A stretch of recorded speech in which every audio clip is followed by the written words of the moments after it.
Do I like it because it's that refreshing taste of Noel in my mouth? Shoulder to giant. I don't want to talk about this song again. I'm sick of talking about this song. I feel like every episode we're talking about little bloody James.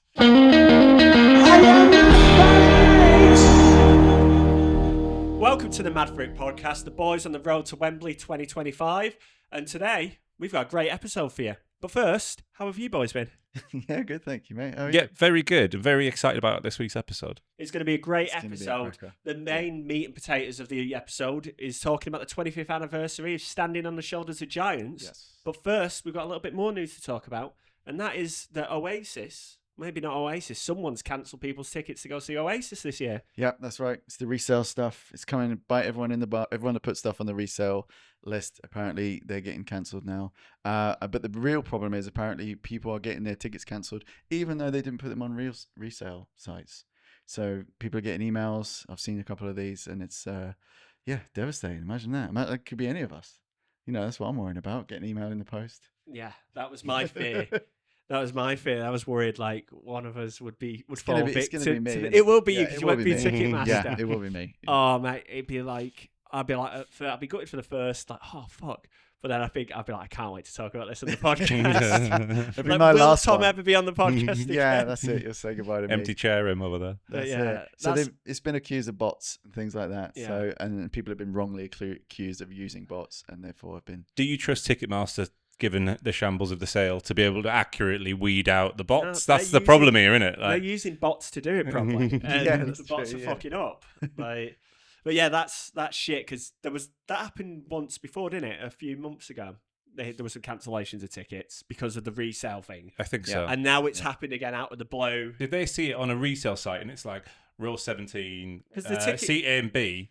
Like they know those are being resold, but general admission are just when you see them on a resale site, they just say general admission. They Yeah. don't have like a number, so But the ticket, you have to give the ticket, don't you? So there's an associated ID. ID. You have to put all the details in, don't you, to resell tickets? Yeah, And but it's you're the sites as giving it- well. It's the yeah. unsavory sites. Like But they're not Viagogo. talking to Ticketmaster, though, are they? But those are the ones that they're cracking down on first. It's on Viagogo, it's on Twickets. So they're going Very for good those. point there. Yeah, Ticketmaster aren't getting that information. We don't. Yeah, get that exactly. information. How are they finding it out? Unless it's only seated tickets where they can visibly, like, publicly see them. That's interesting. Well, if your ticket's been cancelled and you're watching the podcast, please let us know. Shouldn't have bought seated tickets. Yeah, stand up, mate. What's he gonna do? We're talking about ticket drama on old Ticketmaster. Black Sabbath. Oh yeah. Black Sabbath tickets went on sale last week. They're back just about. Just I about. think, given Yeah. what I've read about it. This is the year of reunions. Yeah. That's a quick everyone's back. turnaround that one as That's well. it. So I Came out of nowhere. tried to get on there with the what was it, the artist pre-sale. Couldn't even get in the waiting room. Clicked the waiting room, it just spun. The thing just went white and just couldn't connect. Had a friend at work and she tried the same. She jumped in at 29,000 in the queue.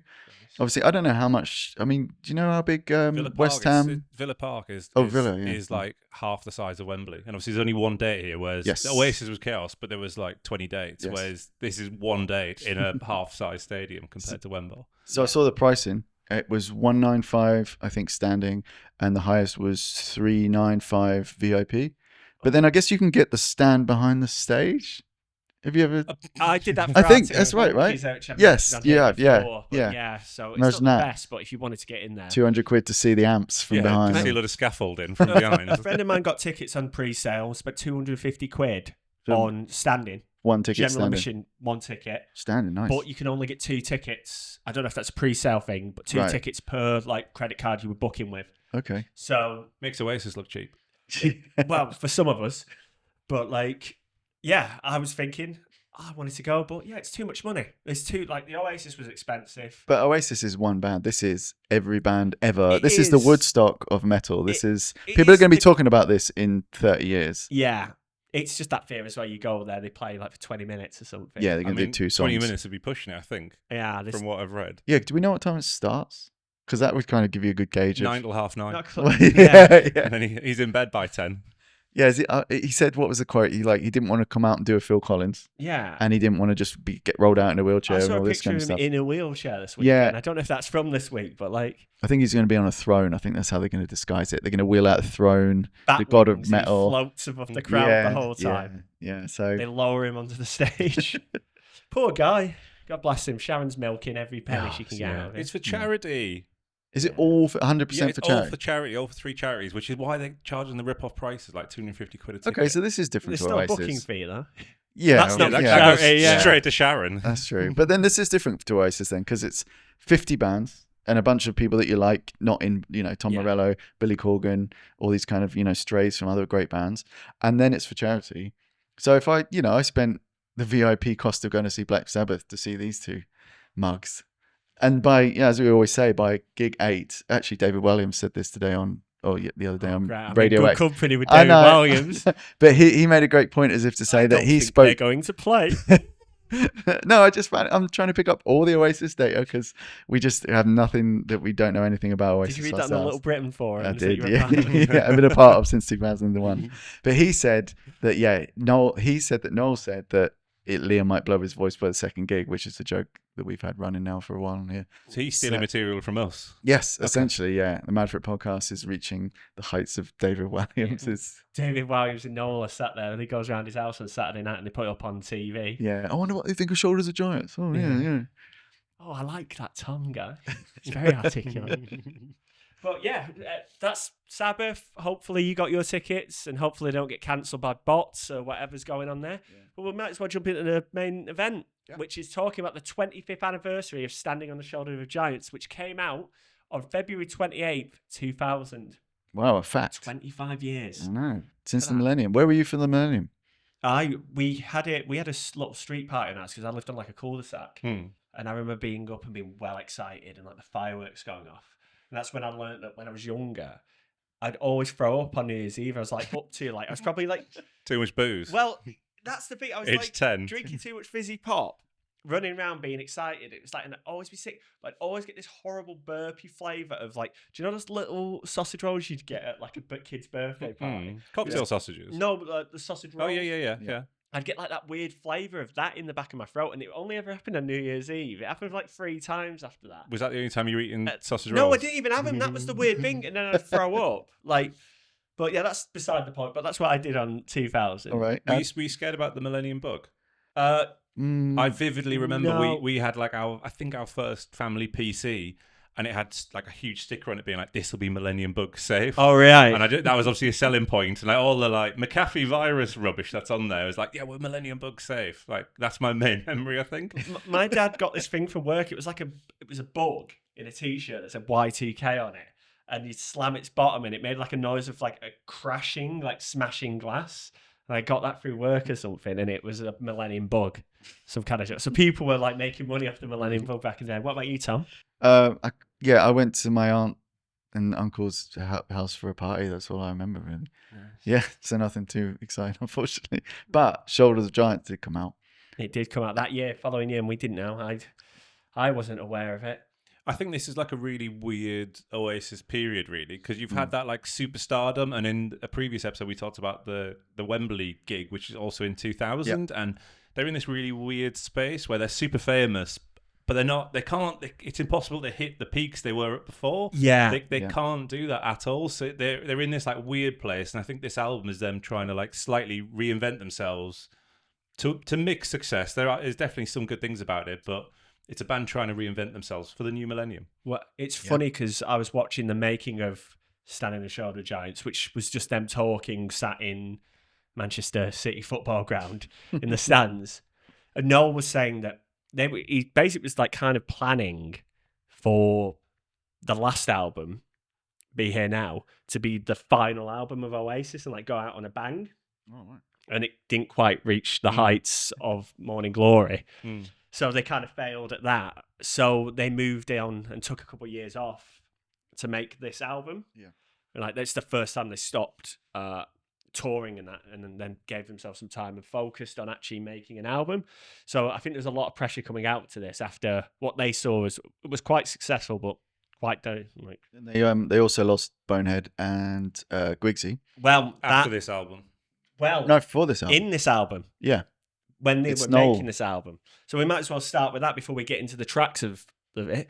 So they went to France to record this, which I got the name of it here. I'm not even going to bother because I can't pronounce it. Come on, please try. It's in a chateau. It was Chateau de la Coil, Noel. Mm. So they went there to record the album in March 1999. They flew out there, Bonehead, Guigsy, Liam, Noel, and Creation Records, they folded of their own accord, I think. McGee was like, "No, fuck this. I'm done with it. It's all going down the shitter." He saw Napster coming. Yeah, it was a good time to pause, really, as Yeah. well, if you think about it. So they went there and they didn't. It was Millennium Bug related. Yeah. They had a different producer, who I think was called Spike or something, Right. from the note I saw. And yeah, so they were going into it just them working on this album with none of the previous support that they had. So it's kind of like new territory for them to get this going. And they also enforced, because Noel had become like newly somewhat sober, they stopped doing drugs and stuff, that it was going to be a no boozing recording session. So Liam had to be straight and narrow, Bonehead, Right. Guigsy, they had to be on the straight and narrow. Mm-hmm. So they were putting a lot of obstacles in the way to have a truly miserable time while making this album. But do you think that's good for creativity? Because I always thought it was. Like, if you give yourself parameters, then you kind of have to work harder to make something with less.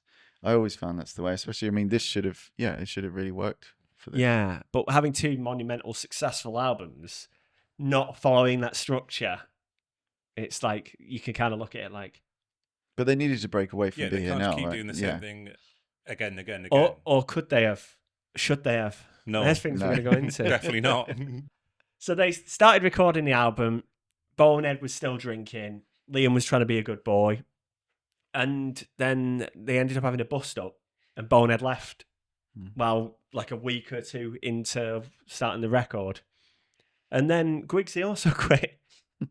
He just couldn't be bothered with it or There we something. go. So Noel had to step in and play guitar and bass on, if not all the tracks that hadn't been recorded, then yeah. So it's literally to make a rod for your back. It's like, we haven't even got any of the original, like the two. There's no original members except those two now. But again, that should be really great. That should really inspire stuff. Reset them, yeah. Yeah. Like obstacles and things like that. Yeah, I think so. This is the great reset. Well, the drummer's there. Alan White. Yeah, Alan White. So He's all right. he's all right. He's only got one beat though, isn't he? He has. Well, in that thing I was watching, Noel said that he's probably the most talented instrumental player in the whole of Oasis. The three of them. Yeah. Like, yeah. So they basically cobbled together. They worked on this album, got a bit more experimental with synthesizers. The producer had previously done work with U2 and other kind of that's why it was bad. Then. Rocky kind of acts of the time. Massive Attack he did as well, I believe. And so, and then they got some guest people in. And cobbled this together.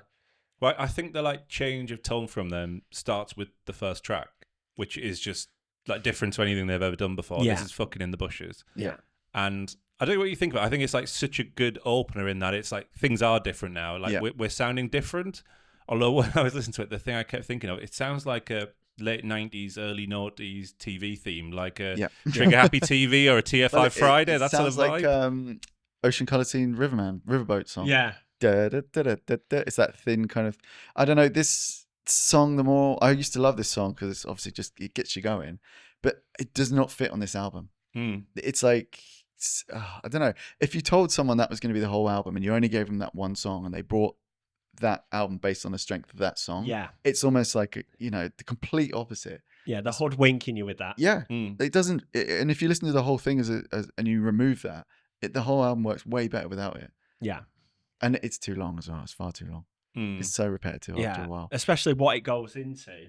Well, speaking of Go Let It Out, which is the only song they're realistically going to play this summer, I would think, from Gas this Panic. album.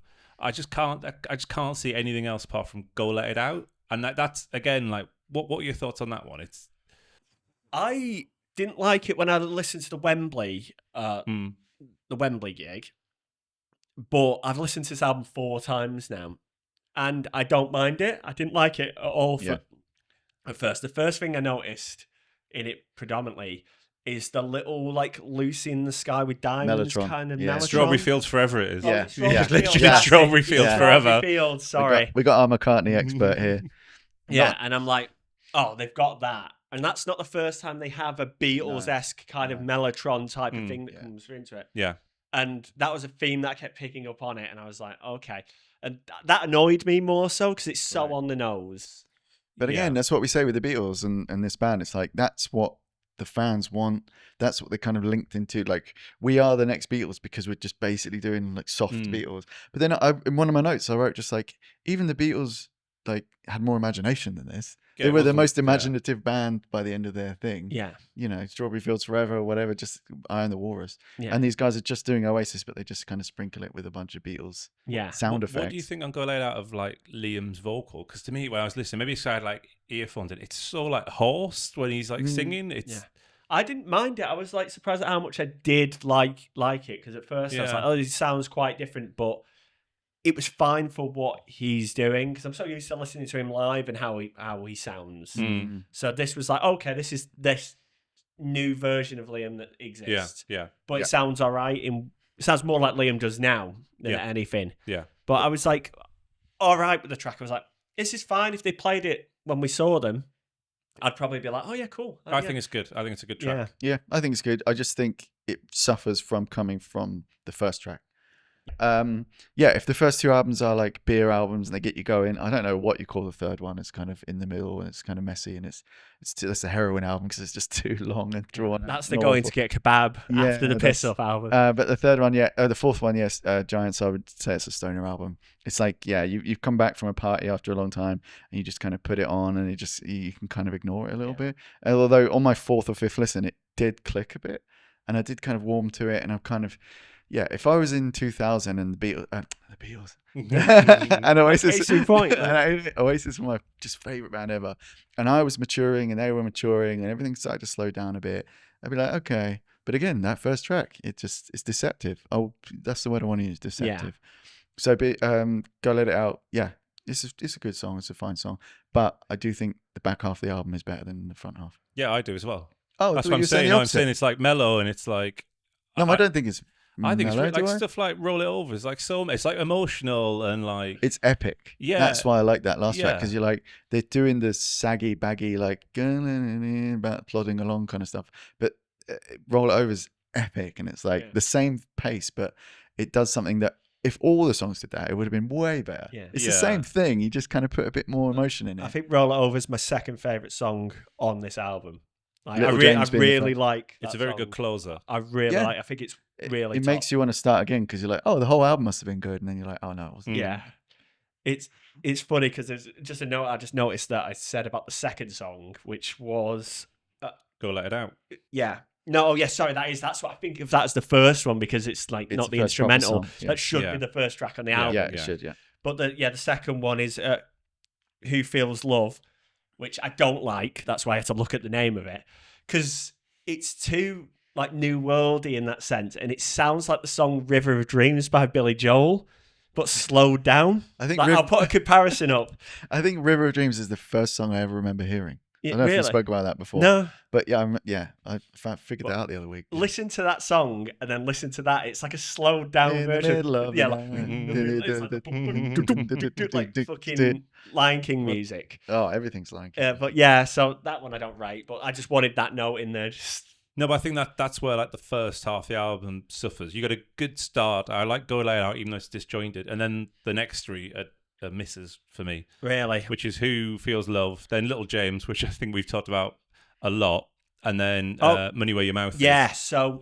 to me, my main note for them was boring.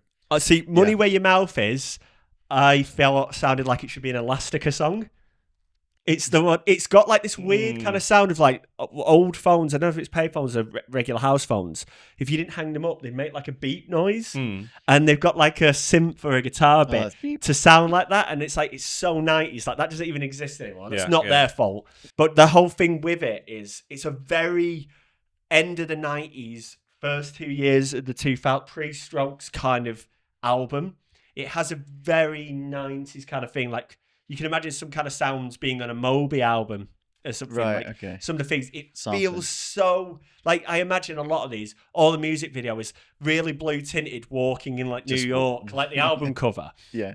And it's so, like, it's closer to New Radical's Music in You than it is Oasis. I mean, that's an over-exaggeration, but in the terms of the sound of it and certain things like the intro, it's even got this weirder kind of very 90s, like you'd find it on a Lenny Kravitz, like intro-y, backgroundy sound to it.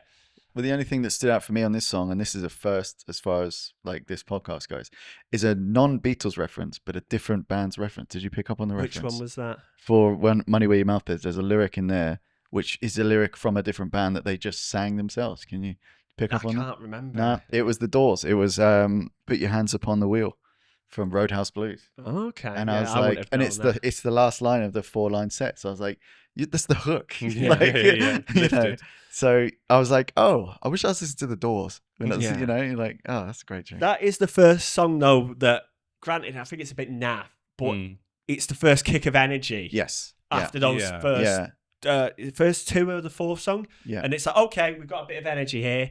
Granted, it doesn't sound like Oasis. It sounds weird, like I think Elastica. Like, it's very, okay, we've got a bit of energy here. So yeah, Money Where Your Mouth Is, bit of energy, bit of grind. Where are we going to go next? Where are we going to take this album? We're going up and up and up. What's next? It's Little James, mate. It's Little Jim. LJ, Adam? again. I don't want to talk about this song Yeah. again. All I'm right. sick of talking All about right. this song. Next. Every No. episode we're talking Well, about I've got Bloody something to James. say about this. I've got something to Oh, say is about he? this. This is my Speak. third favourite song on the album. Little James Choice. Wow. is my Alright. third favourite. I've listened to it now loads of times. What faint praise. And it's the third. I was struggling to find a third favorite on this album, and Little James is the one that I kind of clawed to. Are you down Okay. about this album? I think I No, got a no, lot out of this album listening to it, no, actually. I'm not. I like it. Little James is probably my Watch fifth. me be wrong about this because they'll find another song about. Yeah, I'm. Yeah. So. Yeah. No, yeah, Little James. I'm sticking with Little James as my number 3. Right, let's get rid of Little James. Next, Gas Panic. Come on. I set you guys a challenge when we were talking about this. You guys have to convince me this is a good song. What do Yeah, you why think is it of Gas bad? Panic? Why do I think it's bad? Yeah. It's just boring. It's just nothing. It's too long. I mean, I get that there's a story and it's about Noel's panic attacks, having come away from drugs and alcohol and, you know, the sweats and the night. And there's a very real story to it, which again, I think as Oasis fans, they like clinging to that and we like clinging to that. And it kind of lends a bit more to the story than just like rock and roll star. There's actually something to say, but I don't think it's done very well. And I think the only good thing about this is the harmonies. It might be the only time in the album where Noel and Liam harmonize, which is shockingly absent throughout this whole thing. And maybe it could have elevated this in my mind from like a 4 or 5 to a 6. If it was just the boys, you know, you're in a castle. There's only 3 of you in this castle. Just sing at the same time. Like, that's the signature of the band. All right, Gas Panic, go. Convince me. I tell you what I did like. The flute Yeah. in the background. So there was someone else there recording because there's a bloody flute going on. That's probably no. It's not Noel. There was someone else that got in. All right. Flautist. Maybe because they were just dropping members left, right and centre. They're like, Yeah. okay. Guigsy was supposed to play the flute. wasn't Yeah, he? Bonehead's yeah. budget just goes on for flautists. I like this song, and one of the reasons I like it is psychedelic vibes, but it's not a Beatles rip-off. I think it's like the only part of the album where it's like, this is not a direct lift of the Beatles. It's them doing their own thing with it, and I appreciated that. Okay, Josh, thoughts? It's my favourite song on the album. I actually love this song. Yeah. Like, I want to hear it live at Wembley. Yeah, Like, tell me I'm you're wrong. like, Thank you. like, just I was like asked to be proved just wrong. the chorus, like the harmonies. I'm just like, yeah, this is wicked. It's got like, there's a passion in it, and there's like a meaning in it. I'm like, yeah, I'm all about this song. Like, I really like this song, and I hadn't really properly listened to it ever until Well, it's the only because Wembley it thing. kept coming up in all the forums and all the Yeah. things I found. It was just like kept rising to the top. I was like, what is this song? Like, I must know this song. Yeah. And there we are. Okay, so I'm wrong. Thank you But for that proving me wrong. personal and like vulnerability of it is quite interesting as But well. you didn't go for that with Little James. Because that's crap. Well, there we are. What's the difference to me? It's just you can skip those two and you can move right on to the good half of the album. So yeah, we spoke about a few of the tracks so far, but let's talk about our favourite tracks. What's your favourite track? I think it's either Roll It Over or Where Did It Go Wrong. Okay. I think Where Did It Go Wrong is so unbelievably refreshing at this point when you're 7 songs in. It's all been Liam, whatever. And you've gone through Gas Panic, you've survived Little James, you've got over the hypocrisy of fucking in the bushes, and Be Here Now is very singly sound. And you get to that, and it's little Noel doing his thing. And he's right up front, and he's got something to say for himself. And actually, I thought that for this one, Liam could have easily sang this. I think it's pretty interchangeable about the voices. It's funny you say that because Noel said Liam couldn't sing it because he couldn't get the notes, which might go back to our earlier point about the state of his voice at that time, because it was like written for Liam. and then he doesn't sing Oh, it, maybe and then that's Noel why. afterwards is like, he couldn't have hit the notes that I hit, and I think you're completely right. Noel's voice on this is amazing. It's Yeah. so good. It's so refreshing at this It's- point in the album. It's Like, absolutely brilliant. it Yeah, sounds like proper Oasis, but like, it gives you that feeling of like, oh right, if this was 2 or 3 in the album, then it might have felt like it might, again, the track listing, it might have just given it a bit more. I might have stuck with it in a bit more of a kind way. and I think because this album is so up and down and is a bit forgotten about, a song like that, which I think is brilliant, is completely. It's like a forgotten gem because like people probably aren't getting down to track 7 on a listen through because it's so all over the place at the start. And I think it's great. But do I like it because it's that refreshing taste of Noel in my mouth, or is it because it's a good song? Like if that song was number 2 and we kind of got it out of the way and we moved on to the bulk of the album, would then Go Let It Out be my favorite or whatever, I don't like that song at all. I really hate the production of it and how Noel sounds on it. I mean, he's singing, but it sounds so clean. But It sounds so I think that's sterile. good. For Whereas the the album. follower after that, Sunday Morning Calling, is Yeah. a way better song to me than that, I and he feel like sounds better. I like that drops- as well. It's I good, like but that I feel as like it well. drops off a bit. I think that first one, it's like you listen to his voice versus everything. It sounds like a completely different mixed thing, and it's like really clean and kind of like like just a really straightforward, no teeth to it, in my opinion. Not to say that, but that's just my complete take on it. I don't dismiss anyone for liking it. It's not an attack on anyone, but yeah, I'm not a fan of it. But it's interesting is that your favorite song on I it? don't or know. second? What's the second to last one? I Can See a Liar, which is Liam going for a bit of a. I Can See a Liar should have been track 2. I think that's great as You well. do Fucking in the Bushes, you do I Should Be a Liar, and then do what you want, but keep that energy, keep a consistency to it, because again, you get the first fresh bit of Noel. To my mind, you get a second Noel, which is lesser. Yeah. This song's interesting, but I feel like between the two, it drops off a bit. Then you get I Should See a Liar, and you're like, where's this been? Yeah. Where have these 3 songs in a row been? And then you get Roll It Over, and it's like, oh, When I was listening to Roll It Over, though, I thought they love saying roll in things. They do. Like, a lot. They do. And like, well, what's your favourite roll? It says it behind you as well. Mine's a sausage roll. Roll in favorite roll. That's a great question. Yeah, sausage roll. I guess fake sausage roll. Being Bread veggie. roll for me. Bread roll. Yeah, I can't standard. beat it. It's Yeah. classic. Bit of butter. Versatility there. Yeah, northern versus southern. Yeah. So yeah, I Can See a Liar. I can see a liar. But sat by the fire. It's like, okay. But I Can See a Liar is on the list of basically kind of the worst songs on the album. It's like basically all the songs that Liam does, It feels apart from Go Let It cheap. Out, Mm. are like the songs that people are like, these are shit. It feels like an easy win. But I heard that before I started listening to the album. So when I heard them, I was like, all right, I Can See a Liar is way better than Put Your Money Where Your Mouth Is. Yeah. But I liked both of them in a sense of it is a different kick up the arse in the album. Yeah, but I mean, again, is that enough? Is that good enough? That just because it's saving a doesn't sound sinking like ship. Oasis, it's a derivative of But what is it something with these else. guys? Something that isn't Oasis. If you played that, you'd be like, this could be any band in the 90s who were a bit like heavier. But So you sound they sound like they're sounding like themselves. They're making Oasis songs. they're rather sounding than like, new. oh, let's make music kind of, instead of being pioneers of kind of what we're doing, like pioneers, they were doing everything that everyone else was doing, but at a better level. Yeah. They're like trying to find, like grasping Noel's like, oh, I like this other stuff. There's been too much outside influence of what they're doing. I know that's funny to say, talking about Oasis and outside influence, but this is the first time he let it breathe, and then all the other stuff came in and kind of poisoned the well a bit on how he would write a song, I think. Because this is the first album where he had to write a bunch of brand new songs. He'd had everything beforehand, basically, and was writing it on tour. So this was the first enough room to breathe, no time to think kind of thing. Again, I think that would inspire me. That would be like a real good challenge.